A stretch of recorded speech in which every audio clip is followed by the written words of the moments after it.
आज हम पढ़ेंगे मैथ का टॉपिक एलसीएम। एलसीएम की फुल फॉर्म क्या होती है हमारे पास? एल से लिस्ट, कॉमन, मल्टीपल। मल्टीपल होता है गुणज, कॉमन साझा और लिस्ट सबसे छोटा। लिस्ट छोटा, कॉमन साझा, मल्टीपल उसका गुणज। जैसे हमने मान लो 2 और 3 का एलसीएम निकालना है, तो सबसे पहले हम 2 के मल्टीपल निकाल लेंगे। 2 के मल्टीपल हमारे पास क्या है? 2, 4, 6, 8, 10, 12।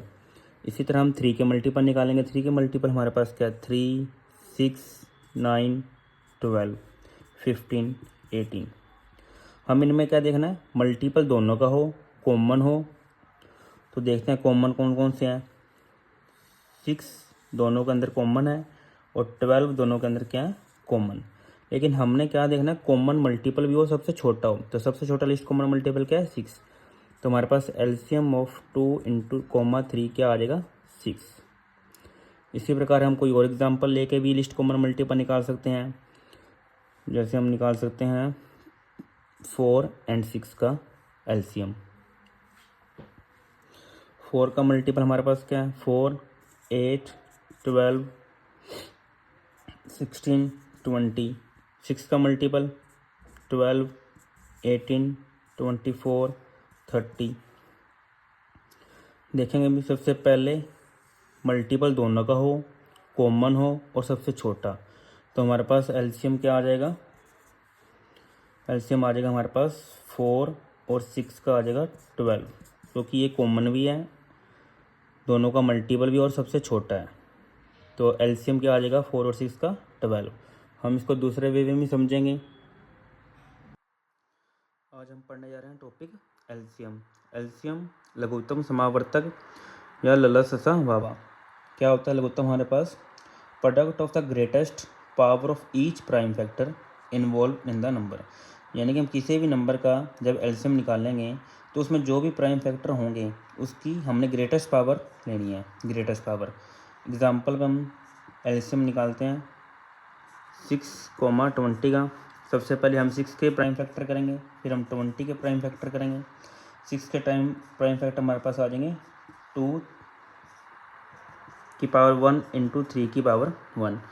ऐसे ही 20 के हम प्राइम फैक्टर करेंगे तो हमारे पास 20 के प्राइम फैक्टर आ जाएंगे 2 की पावर 2 इंटू 5, 5 की पावर 1। सबसे पहले हम इनमें कॉमन देखेंगे। कॉमन क्या है?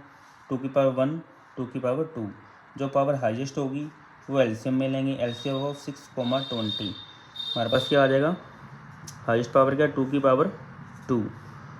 और जो पावर दोनों में है वो भी लेंगे 3 की पावर 1 इंटू 5 की पावर 1। क्यों लेंगे? क्योंकि यहाँ पे 3 है नहीं, तो 3 की पावर 0 है। 3 की पावर 0 क्या होता है? 1। और यहाँ पे 3 की पावर 1, जो हाईएस्ट क्या है? 3 की पावर 1। इसी प्रकार यहाँ पर भी क्या है हमारे पास? 5 की पावर 0 है। यदि कुछ भी नहीं है, 5 की पावर 0 क्या होती है? 1। तो 5 की 0 और यहाँ पर पावर है 5 की 1, तो यहाँ पर लेंगे 5 की पावर 1। हमने पावर जो भी प्राइम फैक्टर है उसकी पावर ज़्यादा लेनी होती है। तो यहाँ 0 है, यहाँ 1 है, तो हमारे पास आ जाएगा 2 की पावर 2, 4 इंटू 3 इंटू 5। तो हमारे पास इसका एलसीएम आ जाएगा 60। हमने एलसीएम 2 मेथड से निकाला है। यदि हमारे पास नंबर छोटा है तो हम उसको पहले मेथड से भी इजी फाइंड आउट कर सकते हैं। यदि हमारे पास नंबर कोई लार्ज है या नंबर को बड़ा है तो हम उसे दूसरे मेथड से सोल्व कर सकते हैं, या हम एलसीएम 2 नंबर का एक साथ भी निकाल सकते हैं। जैसे 6 और 20 का एलसीएम हमने निकाला था 60। तो हम देखो जब हमने क्या किया था 6 और 20 के प्राइम फैक्टर अलग अलग किए थे। अब हम इनके एक साथ प्राइम फैक्टर करके देखते हैं। सबसे पहले 2 पे करेंगे इसको, 3, 20, 10। फिर 2 पे डिवाइड करेंगे, 3 जाएगा नहीं, 10, 5। फिर 3 पे 1, 5। फिर 5 पे 1, 1। तो हमारे पास एलसीएम क्या आ जाएगा? 6 और 20 का 2 की पावर 2 इंटू 3 की पावर 1 इंटू 5 की power 1, that is 4 into 3 into 5। उनकी मल्टीप्लाई करेंगे तो हमारे पास क्या आ जाएगा? एलसीएम 60। अलग अलग प्राइम फैक्टर करने पे भी एलसीएम 60 आया था और एक साथ प्राइम फैक्टर करने पे भी आंसर हमारा सेम ही आएगा। इससे रिलेटेड नेक्स्ट क्वेश्चन हम नेक्स्ट वीडियो में सॉल्व करेंगे। थैंक्स।